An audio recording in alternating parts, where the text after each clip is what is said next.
chieng' no mar World Water Day. Mabende nochaki higa mar 1993.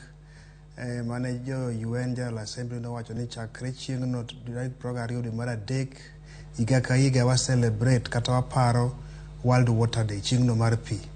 Koro agombo nawach ni an awuok Homa Bay Eastward, I represent jo Homa Bay Eastward kaka MCA margi, kendo ane jakom mar pi e committee mar water e assembly ma Homa Bay. Ka dawacho gino chenro no ma county government mar Homa Bay osekawo en ni wasetemo ni ward ka ward nyaka wayud pi achiel, kendo waseallocate pesa maromo $140,000 mano mwamiyo ward ka ward mondo mi wakel pi.